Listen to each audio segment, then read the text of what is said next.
Nah, saya kelempar kepilihnya ke Papua. Aduh, jauh banget. Iya, Dok.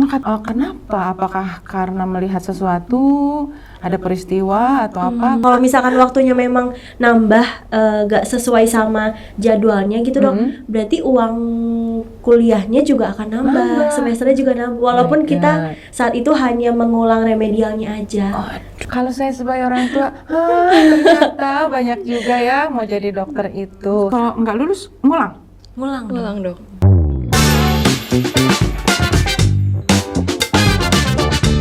Assalamualaikum warahmatullahi wabarakatuh. Jumpa lagi dengan saya Dr. Tresna di Kota Cirebon. Hari ini saya ingin membahas sesuatu yang sangat menarik, yang penting buat ibu-ibu dan bapak-bapak yang ingin anaknya menjadi dokter atau para anak-anak SMA yang ingin melanjutkan di kedokteran. Saya tidak sendiri di sini, ditemani oleh sebelah kanan saya. Siapa ini? Saya Nadifa. Nadifa. Dari FK swasta di Surabaya. Ya, satu lagi. Pagi dokter, saya Novi dari FK Jakarta di swasta. Di swasta ya. Sekarang sudah sampai mana nih? Sekarang sedang internship. Sedang internship. Sama Diva juga? Sama, saya juga. Oke.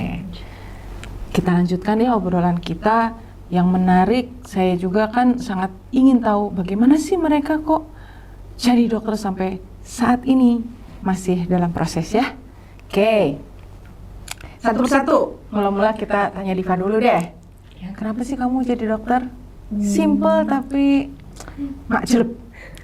Kenapa jadi dokter? Karena apa ya? Kayaknya seru aja sih ngelihat dokter yang bisa kayak ngobatin orang gitu. Gitu. Iya, Dok. Benar. Iya, Dok. Jadi memang sudah panggilan. Mungkin bisa Atau jadi, Dok. karena orang tua. Dua-duanya sih, Dok. Jadi Dua-duanya. saya juga pengen, orang tua juga mendukung banget. Mendukung ya. Jadi pada saat tahu cita-citanya jadi dokter, didukung sama orang tua. Betul. Iya. Bagaimana dengan kamu? Kalau saya juga karena mau juga aja sih, Dok. Mm-mm. Jadi dokter, terus orang tua mendukung, jadi udah. Ada adik atau kakak atau keluarga yang jadi dokter? Ada, Dok, tapi kakak jauh. Oh, kayak saudara sepupu gitu Iya, ya? saudara Adik sepupu. jadi dokter. Oh, kenapa? Apakah karena melihat sesuatu, ada peristiwa atau apa kok menjadi dokter? Emang karena mau aja sih, Dok, tapi gak ada keinspirasi karena apanya. Dulu SMA ya? Ke Diva lagi? Iya. Dulu SMA. Cita-cita itu muncul di kelas berapa? SMA kelas, bener-bener yakin banget. Mulai kelas 2 mau kelas 3 kayaknya. Nah, berarti belajarnya baru kelas 3 aja untuk Enggak. mempersiapkan tesnya. Enggak juga sih, Dok. Ya dari awal sekolah memang udah mungkin ke arah sana, tapi masih belum yakin kayak mau coba ini, mau coba itu juga. Tapi pas mau naik kelas 3 tuh benar-benar yakin mau ke kedokteran. Kedokteran. Jadi tidak ada persiapan khusus? Nggak ada sih. Nggak ada, pokoknya belajar aja? Iya, Dok. Oke. Sekarang kamu nih. Kan dulu kan SMA. Sama, kalau Diva kan seperti itu tuh. Baru muncul di kelas 3 gitu. Kamu ada persiapan khusus nggak? Ada sih, Dok, kalau persiapan khususnya sebenarnya emang dari kelas 3 juga, cuman emang mau jadi dokter itu dari awal masuk SMA. Makanya ngejarnya masuknya ke jurusan IPA tuh, Dok. Karena kan dokter cuman bisa dari jurusan IPA tuh waktu itu. Ya udah setelah itu tapi memang fokus banget itu pas kelas 3 yang ikut kayak buat ngejar tes mandiri, SBMPTN. Itu kan ada les-les khusus tuh, Dok, yang ke perguruan tinggi apa. Iya. Paling lebih khususnya di kelas 3-nya itu sih, Dok. Tesnya waktu itu gimana sih? Mungkin pasti beda ya dengan saya. Zaman saya kan, zaman orang tua kita, orang tua kamu ya, dan aku orang tua kamu juga gitu. Beda cara masuknya. Dulu gimana sih? Kalau dulu kita itu kalau dari jalur sekolah ya, Dok, ada jalur rapot. Masih namanya SNMPTN waktu kita, sama ada jalur yang tes SBMPTN itu untuk yang ke negeri, Dok. Itu tes ya kayak tes kayaknya masih sama ya sekarang juga ya, Masih. di UTBK. Kalau untuk ke swastanya ya sama sih, kita tes juga ada tes untuk pengetahuan umum sama tes emang kayak yang IPA gitu ya, TPA kayak gitu. Kamu juga gitu Iya, ya? sama, Dok. Jadi tes dulu, berjuang dulu, tapi berusaha ke negeri dulu enggak?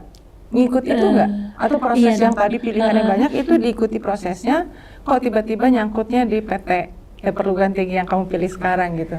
Kalau saya iya dok, waktu itu memang ngarah ke salah satu perguruan tinggi, ikutnya itu lewat jalur yang SBMPTN dulu. Abis itu setelah itu kan ternyata gak lulus tuh dari SBMPTN kan masih bisa tes yang mandiri, Iya. jalur mandiri. Tapi di PTN? Di PTN ternyata gak nembus juga, akhirnya baru kepikiran masuknya swasta gitu. Iya. Jadi swasta tuh pilihan Terakhir, iya, Dok. Jadi diikutinya proses yang ke arah negeri Iya, dulu. betul, Dok. Kamu juga sama? Saya ya kurang lebih sama sih dok, kalau saya dari SNMPTN. Sebenarnya ada 2 pilihan, tapi kata orang tua kalau kamu yakin mau kedokteran, ya udah dua-duanya kedokteran. Alhasil tidak ada yang diterima. Jadi terus SBMPTN yang tes itu, kemudian kalau saya mandiri PTN dan tes yang swasta itu sama-sama di jalan sih dok. Kalau ada yang mandiri PTN saya ikut, misalkan ada yang PTS juga nanti saya ikut. Iya. Apakah memilih nggak, misalnya aku pengen ke sekolah itu gitu, udah punya gitu, udah inceran gitu atau gimana, atau sedapatnya aja deh gitu. Kalau saya PTN pasti ada ya dok. Iya, pengen ya. Iya, pengennya kemana. Kalau swasta enggak sih. Ya. Soalnya kemarin ceritanya lain lagi, Aurel. Dia dapat di negerinya ini gitu. Aku maunya jadi dokter gigi, jadi dicari gitu. Walaupun dia dapat PTN, tapi bukan pilihannya. Jadi saya mah mau dokter gigi. Berarti dia memang cita-citanya pengen banget jadi dokter gigi gitu. Dimanapun dia, jauh dari Bandung dia pergi ke kota lain gitu. Jadi nggak ada persiapan khusus yang dari awal ya, langsung aja tes ya. Oke, mau tanya nih, kan saya nih bicara nih senternya ada 2. Ibu kota dan ini di wilayah timur, Indonesia wilayah timur. Biaya, bagaimana biaya? Waktu masuk ada apa aja, uang apa aja tuh? Kalau masuk pertama ada uang masuk kayak uang gedung gitu, sumbangan gedung. Kemudian setelahnya sih seperti biaya SPP. Kemudian kalau di kampus saya itu setiap misalkan ujian pun kita ada pembayaran lagi. Kalau ada remedial maksudnya. Iya, betul. Kalau boleh tahu wilayah timur, uang gedungnya berapa? Kalau di kampus saya, karena saya itu di gelombang 3, dapatnya di 300 juta. 300 juta. Itu uang gedung, jadi uang masuk gitu ya. Iya. Uang ketok pintunya 300 juta. Di luar SPP dan lain-lain. Tuh. Wilayah kota Jakarta. Iya dok, kalau saya sama sih alurnya kayak yang Nadifa juga dok, ada uang masuknya, kemudian setelah masuk itu ada 2 pembayarannya pas kuliah dok, ada uang gedung untuk satu fakultasnya tuh dok, sama ada uang SPP-nya, jadi berbeda, pembayarannya tuh berbeda, tapi kalau uang masuknya sih 300 juga sih dok. Sama berarti. Iya, dok. Berarti sentra timur dan sentra pusat sama untuk bangunannya, untuk swasta ya. Kalau untuk PTN kita nggak tahu berarti. Iya dok. Oh, lalu SPP-nya tiap bulan berapa? Kalau SPP, kalau saya sih di fakultas saya itu totalnya karena ada 2 dok, satu buat uang universitas ya, satu buat SPP semesterannya, jadi totalnya 25 setiap semester. Itu nggak SKS gitu enggak ya? Termasuk ke dalam situ dok. Jadi misalnya satu semester itu kan karena kita sistemnya blok dok, jadi satu semester itu biasanya ada 3 blok. Setiap blok itu ada pembagian SKS-nya, itu udah termasuk pembiayaannya di situ. Ditambah lagi kalau misalkan memang ada remedial itu di luar dari itu sih dok. Ya itu ya.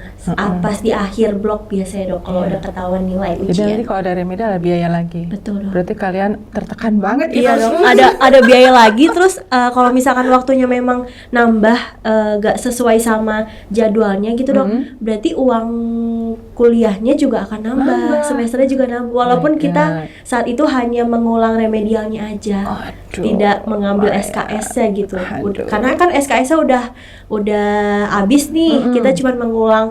Nanti Ujiannya tinggal aja. ujiannya lagi, tetap bayarnya tuh uang kuliahnya juga dibayar. Ya, kalau saya sebagai orang tua, ternyata banyak juga ya mau jadi dokter itu. Sama kamu juga ya?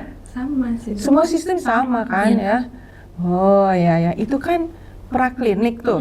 Kalau sesudah klinik, kan kita jadi sarjana kedokteran. Pertama kita belajar dulu SMA, udah gitu ujian, ya kesana sini, cukup perjuangan gitu. Menjalani pendidikan kuliah ya, praklinik sampai menjadi sarjana kedokteran. Dari sarjana kedokteran mau terus atau tidak kan tergantung kita ya. Iya betul. Jadi kita wisuda 2 kali kan? Iya, Dok. Berarti masih sama. Masih sama ya, Dok. 2 kali juga ya, Dok. Iya, 2 kali juga. Jadi sarjana kedokteran dulu, apakah kita mau melanjutkan atau tidak? Gitu ya. Kalau misalnya mau kerja dengan sarjana kedokterannya ya sudah. Kalau mau melanjutkan profesi berarti melanjutkan lagi. Iya. Kalian praklinik berapa lama? Kamu di timur? Kalau saya di kampus saya itu sebenarnya 3,5 tahun. Oh. Tapi karena Ada remedial dan lain-lain. COVID dok waktu itu dok. COVID. Iya, Jadi iya. sempat pembelajaran juga sempat tertunda, nggak lancar lah. Ada tertunda beberapa waktu. Kemudian masuk ke klinik ke koasnya itu juga ada tertunda juga beberapa bulan. Makanya agak mundur timelinenya dok. Sama kamu kan kena juga COVID Iya, juga. kena juga Dok Kan COVID. seangkatan ini. Iya, Dok, betul. Iya, sampai hari ini kita ketemu. Sekolah udah berapa lama?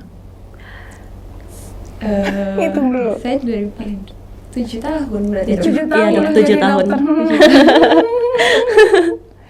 7 tahun, 7 pemirsa, lama banget gitu ya. Tapi ya udahlah, kan cita-cita mereka ya.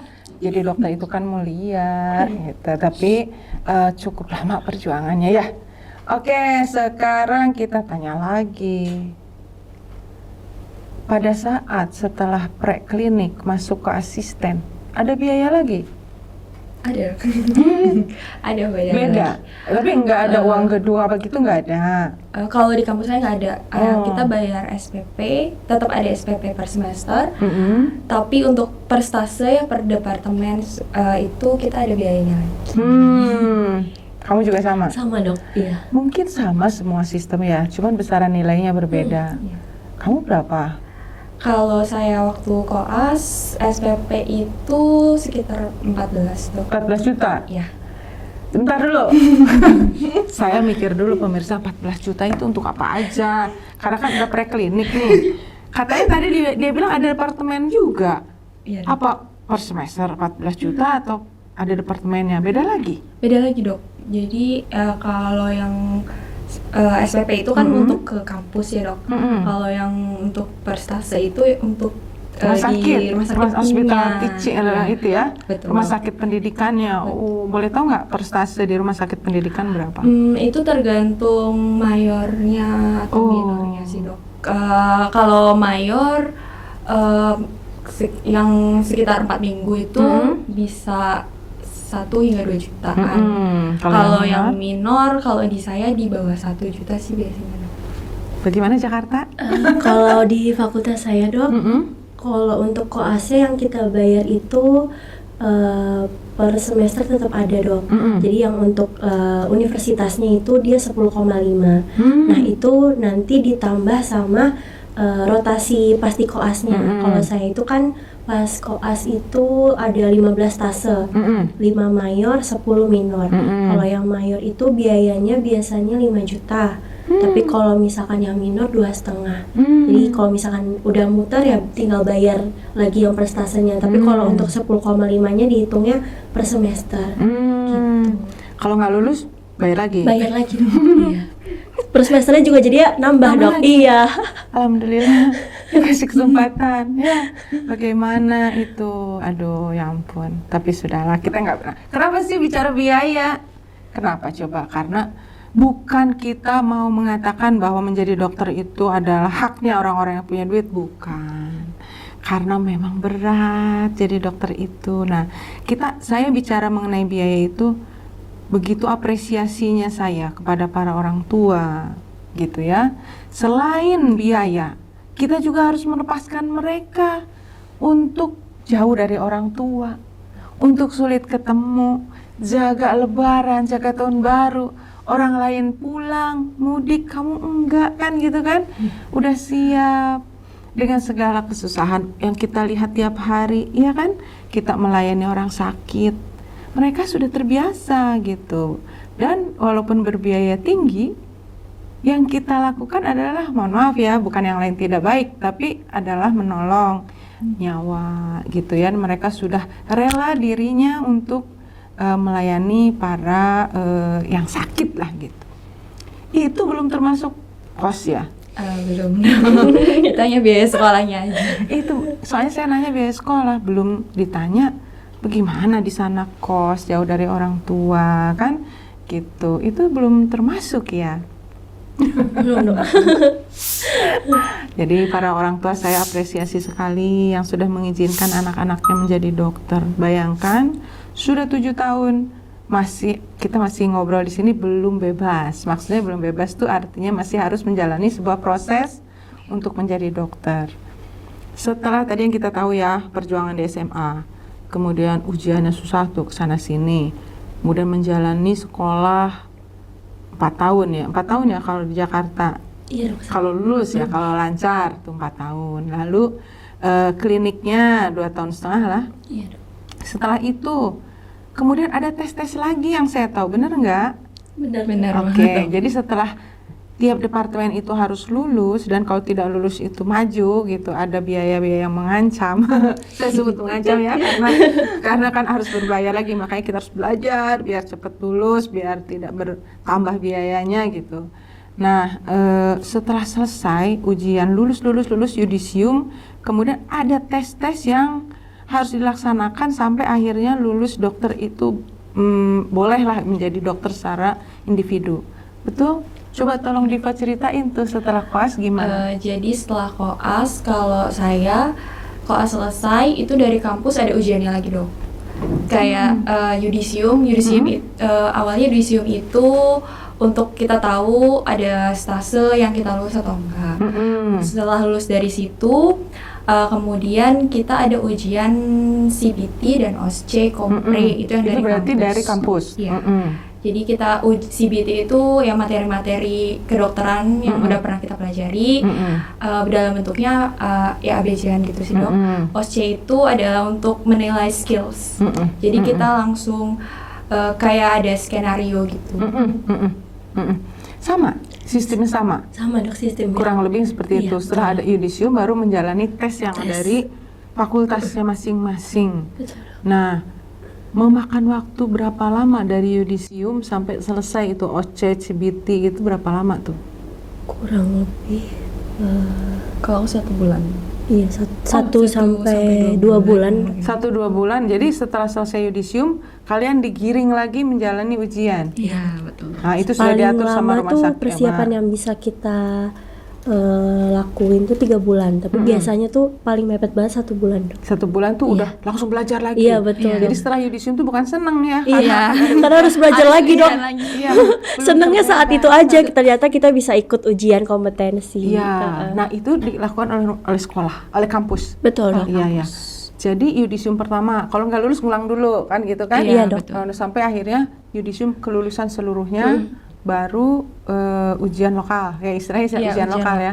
Zaman saya dulu kan, kalau saya kan di swasta nih, itu ujian lokal. Nah, setelah selesai nih kalian nih lulus OSCE, CBT yang antara 1 bulan 2 bulan, itu masih bayar uang semester nggak? Udah enggak dok. Oh, udah nggak, alhamdulillah lumayan. Iya dok.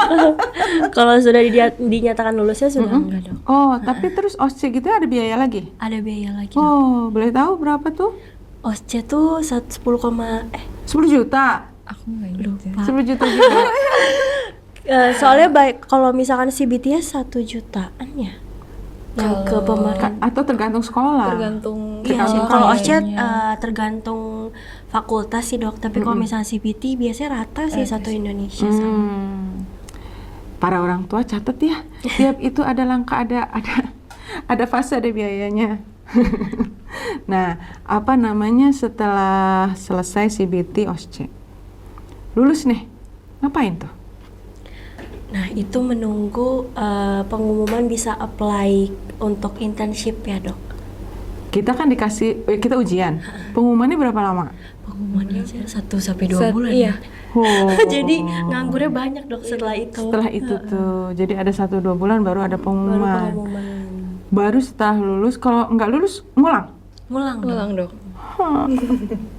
Ulang di batch yang selanjutnya. Oh, di batch selanjutnya gitu ya. Jadi betul-betul harus lulus karena waktu yang kalian lawan itu waktu. Karena kalau tidak selesai ya waktunya terus ini ya berjalan gitu ya. Waktu berjalan kita nggak ngapa-ngapain. Jadi dalam proses penyelesaiannya itu di akhir juga cukup lama ya. Iya, Dok. Nah, anggaplah lulus nih. Anggaplah lulus OSCE dan CBT. Terus katanya harus nunggu ke mana? Buat Untuk internship. Yang daftar siapa? Kalau internship itu kita sendiri, Dok. Jadi kita siapin berkas-berkasnya dari nilai OSCE, nilai CBT, kemudian ijazah profesi, ijazah esket, nilai pas profesi, transkrip nilai pas esket juga. Jadi kita kumpulin, baru kalau misalkan udah ada waktunya kita bisa daftar atau registrasi, kita baru daftar registrasi gitu, Dok. Oke. Menunggu berapa lama sejak itu, Novi? Kalau dihitung, Dok, dari sebenarnya kalau misalkan dari selesai ujian sampai ke internship itu 6 bulan, Dok. Oh, 6 bulan. Kamu juga 6 bulan? Iya, Dok. Jadi Resya tuh 6 bulan nganggur. Jangan bilang gitu. Ya, artinya masih proses Iya, gitu ya. iya, Jadi Dok. Nungguin setelah 6 selesai bulan. yudisium itu ada waktu 6 bulan kita harus memakan waktu 6 bulan untuk proses penyelesaian. Iya, Dok. Gitu. Kamu internship kenapa di Cirebon? Nah, cara milihnya kamu di Cirebon gimana tuh? Kasih tahu. Kalau untuk angkatan kita itu internship itu sekarang menyesuaikan dengan NIK, Dok. Jadi domisilinya di mana? Kebetulan Kota Cirebon buka, Dok. Dan dekat dari rumah. Alhamdulillah dapat di lokal sih saya, Dok. Pas seleksi lokal langsung dapat di Cirebon. Iya, iya. Setahun berapa kali tuh penerimaan internship Kemenkes tuh? 4 kali. 4 kali. Nah, ini sebelumnya kan belum kenal ya. Iya. Kenalnya pada saat angkatan ini aja ya. Iya, Dok. Nggak nyangka kok jadi ada teman baru ya. Ada keluarga baru. Itu termasuk dalam proses menjadi dokter yang apa ya? Sama-sama berjuang ya. Betul, Dok. Tapi tak jadi kawan baru kan dalam Iya. perjuangan. Tapi seneng ya. Seneng, Internship iya. seneng nggak? Senang, Dok. Yang nomor satunya internship itu kita sudah punya SIP belum? SIP-nya hanya berlaku saat internship, Dok. Iya. Oh, Jadi tulisannya masih SIP internship Iya. gitu. Sudah dapat honor ya? Sudah, Internship Dok. sudah dapat honor. Alhamdulillah. Setelah 6 tahun barangkali menunggu ya. Kan sekarang kan sampai sekarang 7 tahun tuh internship 6 bulan ya. 1 tahun, Dok. 1 tahun, Dok. Lama juga. Tapi kan udah punya uang jajan sendiri lah. Iya, alhamdulillah. Paling nggak. Tuh pemirsa ya, ternyata menjadi dokter tuh segitu panjang. Saat punya duit sendiri sih seneng, walaupun mungkin nggak seberapa, tapi ya seneng aja sudah mulai mengerjakan profesi. Tapi bukan duitnya yang dicari, betul nggak? Betul, Dok. Ya, kalau itu hanya sekedar apresiasi dari pemerintah kepada mereka yang sudah membantu baik di puskesmas maupun di rumah sakit, membantu orang yang membutuhkan. Ada apresiasi yang khusus untuk para dokter internship. Nah, setelah selesai internship, gimana nih? Setelah selesai internship, Jadi selesai aja dapat sertifikat gitu? dapat ya surat keterangan lulus, Dok. Surat keterangan lulus internship. Kemudian habis itu kita daftar untuk STR-nya lagi, Dok. Karena STR SIP kan masih sementara internship. Masih Jadi kita daftar ya STR. menunggu itu, kemudian baru kita bisa apply kerja. Jadi pemirsa, saya ulangi ya. Setelah internship 1 tahun, lalu mereka menunggu surat keterangan lulus. Surat keterangan lulus ya? Surat keterangan Keterangan lulus, baru dari situ kemudian mendaftar STR. surat tanda registrasi menjadi dokter umum. Setelah ada STR, ada surat kompetensi, baru kita bisa mendaftar ke Kemenkes untuk surat izin praktek. Baru bisa mereka mempraktekkan ilmunya secara mandiri. Apakah mereka mandiri itu maksudnya apakah ikut institusi atau berpraktek di rumah atau di vaskes, fasilitas kesehatan ya. Pemirsa, udah panjang lebar nih cerita tentang mereka. Saya mau nanya kepada salah satu pertanyaannya. Tantangan yang paling berat waktu menjadi dokter, proses ini sampai hari ini, paling berat apa? Saya pribadi sih, apa ya dok? Paling berat itu konsistensi untuk apa ya? Terus belajar gitu ya sih dok. Kadang kan kita ada waktu di mana kita kayak lagi kurang, ya. Itu karena kayak apa ya? Sebenarnya bukan nggak ada waktu istirahat juga sih. Cuma kayak kalau terlalu banyak waktu yang terbuang tuh jadi kayak eman gitu tuh dok. Oh sayang. Iya betul. Oh jadi kalau waktu yang terbuang kita nyesel gitu ya? Iya. Pada saat kita malas tidur, aduh kenapa tidurnya lama banget, barangkali begitu. Kamu gimana tantangannya? Kalau saya tantangannya sih sebenarnya lebih ke waktu sih dok, tantangannya waktu itu sendiri. Karena sebenarnya kalau dari saya pribadi itu harusnya udah internship itu bulan November dok. Jadi harusnya sekarang nih udah selesai November, yang kemarin itu udah selesai.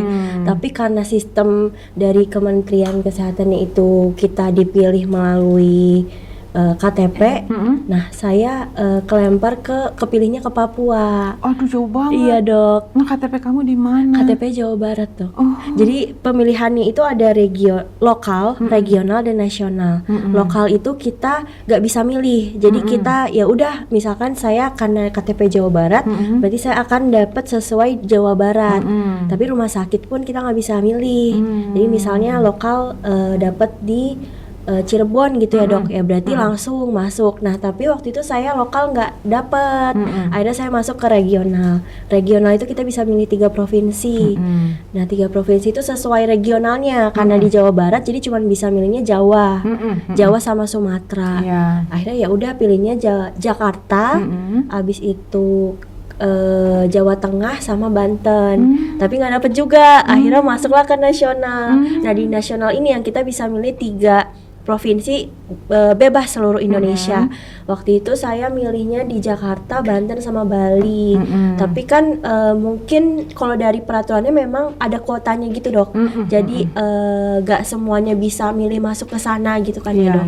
Akhirnya gak dapet, tapi dapetnya ke Papua. Nah karena terlalu jauh, jadinya nggak diambil. Karena nggak diambil, itu. Iya nggak Jadi diambil. Gelombang berikutnya. Betul dok, jadi ke band 6 bulan dulu. Jadi saya nggak bisa daftar e-ship-nya itu harusnya masih bisa 3 bulan setelahnya. Cuman karena menolak, istilahnya menolak, jadi ke bandnya 6 bulan gitu. Jadi lebih ke tantangan waktu sih dok. Waktu sama ya ternyata apa yang kita dapatkan selama kuliah pas kita praktekkan di dunia kerja gitu ya dok. Itu kadang banyak hal yang banyak hal yang berbeda gitu. Maksudnya kalau misalkan selama internship itu kan kita diajarin juga gimana caranya untuk berkomunikasi dengan masyarakat, terutama misalnya di puskesmas itu kan kita lebih ke masyarakat ya dok. Gitu sih dok. Tantangan waktu ya. Nah kamu nih Nadifa kan internship ya, menunggu waktunya sama seperti Novi gitu, banyak atau langsung? Kalau saya kan itu namanya untung-untungan ya? Keberuntungan betul. Keberuntungan. Kalau saya kan dari lulus Yudisium Koas, OSCE dan CBT lokal di kampus, OSCE dan CBT nasional.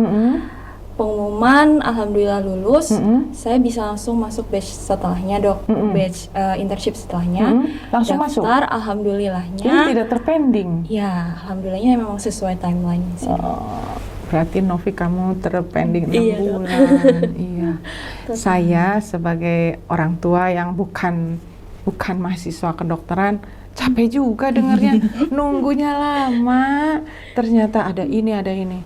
Jadi pemirsa, begitulah pendidikan kedokteran, tidak seperti pendidikan yang lain. Kalau yang lain kan kelihatannya setelah selesai yudisium lah, wisuda, selesai. Tapi kalau dokter itu ternyata pemerintah membuat sistem yang begitu panjang sampai menjadi dokter dan menjadi individu yang mandiri gitu. Itu waktunya sangat panjang. Apalagi semua masih terfokus di Kemenkes, internship di Kemenkes juga gitu. Nanti perizinan STR dan lain-lain Kemenkes juga.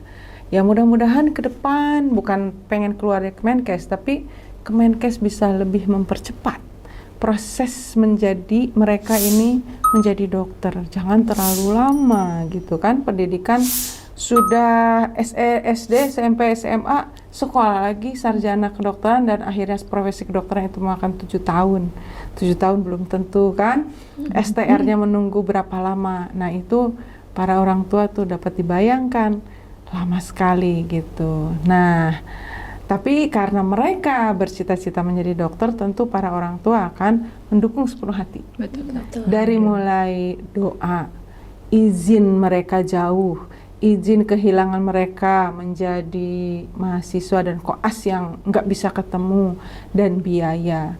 Artinya full power untuk anak-anak ini. Semoga mereka menjadi dokter-dokter yang hebat, menjadi dokter-dokter yang bisa menolong masyarakat, berguna untuk negara, ya, dan keluarga. Saya mau tanya, udah punya pacar belum? Apa sempat dokter punya pacar? Katanya kamu bilang aduh belajar terus gitu. Sempat nggak untuk artinya relaksasi lah gitu? Sempat sih dok. Ada waktunya, tapi ya? Saya memang tidak bukan ke arah sana sepertinya. Arahnya masih pengen sekolah, tapi juga gitu. Iya. Motivasi orang tua gimana nih, Nadifa, orang tua? Motivasi Ya, gimana orang tua tuh memberikan motivasi kepada kamu? Ya selama ini ya didukung terus sih dok. Misalkan saya butuh fasilitas, alhamdulillah selalu diberi sepenuhnya oleh orang tua. Kayak mau ujian tuh kan kadang kita kalau belajar sendiri agak kurang, bingung nanya siapa. Mau les, oh ya udah boleh, jadi fasilitasi. Iya. Kemudian sama paling ya dukungan support moral juga dan doa sih pasti ya dok. Pasti ya, dari jauh juga selalu berdoa. Betul. Ada cita-cita lain nggak setelah ini? Apakah kalian akan tetap yang terbayang saat ini, Novi? Mau bagaimana nih setelah selesai internship, terus STR sampai selesai dapat SIP itu kurang lebih 6 bulan lagi nggak? Kira-kira 6 bulan lagi? 2 bulan. 2 bulan. Alhamdulillah 2 bulan dong perkiraannya. Misalnya 2 bulan. Nah setelah itu kamu ada cita-cita apa? Ada rencana gitu? Iya dok. Rencana sih pasti ada ya dok.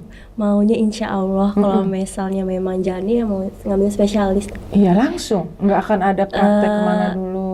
Praktek dulu dok 1 tahun. Kan nanti mengikuti yang sesuai persyaratannya kalau masuk sekolah itu kan ya dok. Iya, paling praktek dulu, magang dulu juga dok. Baru ngambil Emang spesialis. ada kewajiban magang? Enggak juga sih dok, tapi enggak. Biasanya untuk mendukung ininya. Untuk cita-cita yang selanjutnya. Betul, Ingin dok. jadi spesialis apa, Novi?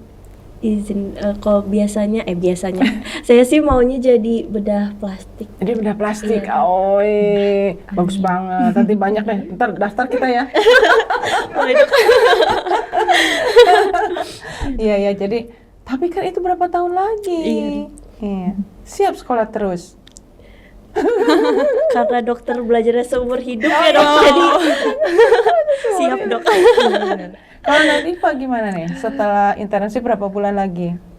Internship kan kami selesai Mei dok. Mei ya, nggak kerasa itu ya. Ya sama sih, sama kayak Novi, yang pasti mau kerja dulu, mungkin sambil magang juga, dan setelahnya mau daftar spesialis juga sih dokter. Kalau ada kesempatan. Iya, kan kita kan berusaha terus ya. Nah, spesialisnya apa nih? Kalau saya sebenarnya masih agak galau dok. Kalau saya tertarik di mata, THT atau mungkin pulmo dok. Ya, Ya dok. kalian kan beda dunianya dengan saya. Iya dok. Kalau saya kan, ya gimana ya, mau menuju spesialis. Kalau sekarang, aturan spesialis kan beda. Ya. Terus apakah, saya mau tanya nih sama kamu nih, orang Cirebon kan, kalau nanti ternyata setelah dapat beruntung bisa masuk sekolah lagi, PPDS, pendidikan dokter spesialis, ditempatkan di Papua, gimana tuh?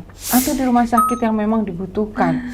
Karena misalnya di kota Cirebon udah banyak gitu kan kotanya, walaupun kota bukan ibu kota tapi kan udah banyak nih. Apakah mau pergi atau mau kembali ke kota Cirebon? Kalau saya pribadi sih kalau sampai ke Papua kayaknya gimana dok? Kemungkinan besar memang kembali lagi sih dok Ke kota kelahiran ya? Kelahiran betul. Ya, memang paling nyaman kembali ke kota kelahiran. Tapi bukan berarti tidak mau mengabdi di daerah terpencil Iya ya. bukan ya dok. Tentu dari sana pun, dari Papua pun ada pemuda-pemudanya yang akan kembali ke sana. Kan dari Papua pun ada mahasiswa, ada generasi-generasi muda yang sekolah dan mereka pun akan kembali ke Papua gitu. Jadi bukan berarti kita tidak mau berjuang di sana gitu ya. Nah, kita akan kembali ke tempat yang mungkin bisa menerima kita dan kita juga cocok ya di sananya ya. Betul. Novi mau ke Jakarta lagi? Tergantung nanti dapat kesempatan kerjanya. Tapi kalau bedah gimana, plastik emang harus di ibu kota ya. Iya dok. Iya. Menarik sekali nih pemirsa. Menarik sekali berbincang-bincang dengan mereka, generasi muda. Artinya jauh sekali bagai anak saya yang akan melanjutkan melayani masyarakat di bidang kesehatan yang tidak mudah, penuh dengan dedikasi, resiko-resiko kita juga terkena penyakit kan itu termasuk ya. Kita bergaul dengan pasien yang mungkin saja kita bisa terkena gitu. Mereka benar-benar luar biasa. Pejuang-pejuang ini walaupun perempuan ya, jadi saya bilang bukan karena mereka perempuan kemudian saya menangkan ya atau saya unggulkan, tapi kita ini adalah perempuan tangguh, bener nggak sih? Yang nggak kalah dengan yang lain.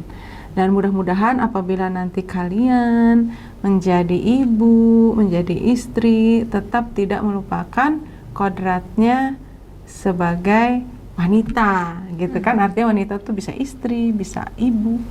Jangan merasa, oh aku kan dokter, gitu ya. Jangan begitu, karena bagaimanapun kita adalah wanita yang kodratnya adalah menjadi ibu dan menjadi ibu rumah tangga, istri ya, ibu dan menjadi istri. Jadi persamaan gender itu bukan dari profesi ya, tapi ini nasihat Iya dok. bahwa kita wanita tetap pada posisinya, gitu. Udah panjang lebar nih kita cerita. Pengennya sih panjang lebar lagi, tapi karena waktu juga, satu pertanyaan, apa sih nasihat?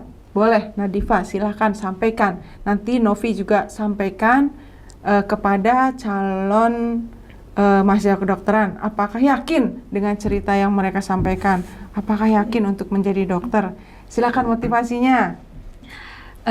Motivasinya kepada sih adik-adik ya.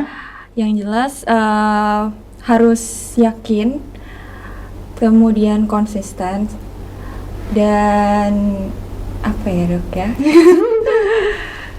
bisa walaupun ya pasti di jalannya banyak tantangan, kemudian banyak ya adalah waktu-waktu kita ragu, tapi yakin bahwa nanti setelah selesai semua bakal ada hasilnya lah, terbayar gitu. Jadi indah pada waktunya. Iya betul, indah pada waktunya. Novi gimana? Enggak, silakan. Kalau untuk motivasinya juga harus yakin, selalu semangat, walaupun mungkin banyak tantangan. itu pasti juga akan kelewatin. Mungkin saat itu rasanya kayak susah banget kok, ngerasa susah banget mau jadi dokter aja susah banget. Tapi pasti setiap tahapannya itu ada pelajaran juga yang bisa kita ambil, entah itu untuk diri kita sendiri atau misalnya gimana cara kita melihat peluang-peluang lainnya. Karena kan biasanya tuh Dok, kalau misalnya orang udah mau jadi dokter kan mikirnya kayak ya udah jadi dokter aja, padahal sebenarnya banyak hal-hal lain yang kita bisa lakuin. Misalnya kayak saya kemarin 6 bulan jadinya ke band, belum iship dulu, tapi ternyata banyak hal lain yang bisa saya lakuin. Nah mungkin kesempatan-kesempatan itu yang kita harus mikir ke depannya lagi gitu. Jadi dan belajarnya pasti akan seumur hidup. Siap. Gitu. Demikianlah obrolan kita siang ini bersama Novi dan Nadifa. Saya closingnya rasanya speechless juga ya, terharu mendengar perjuangan mereka, mendengar motivasi mereka, juga orang tuanya yang sudah mendukung tanpa syarat, tanpa henti, sampai apa yang mereka butuhkan untuk menjadi dokter tercapai. Dan kemudian ternyata mereka tidak mau berhenti sampai situ, masih mau sekolah lagi. Karena memang keadaan di Indonesia sekarang tidak bisa lagi hanya sekedar menjadi dokter umum. Kalau ingin mencapai menyesuaikan keadaan, ya memang kita sekolah setinggi mungkin. Tetapi kata tadi Novi bilang juga, dia ingat terus apa yang saya bilang bahwa belajar itu seumur hidup gitu ya. Jadi ternyata mereka tetap semangat dan sudah terpatri dalam hatinya bahwa belajar itu harus seumur hidup. Baiklah para pemirsa, kita akhiri obrolan kita siang ini. Terima kasih atas perhatiannya. Jangan lupa follow and subscribe ya. Nanti kita akan banyak lagi obrolan-obrolan menarik. Terima kasih nih kehadirannya kepada Nadifa dan Novi. Terima kasih. Sukses selalu. Amin. Semoga menjadi dokter yang sukses lah dalam segala hal ya. Ya, kita pamit dulu. Assalamualaikum warahmatullahi wabarakatuh.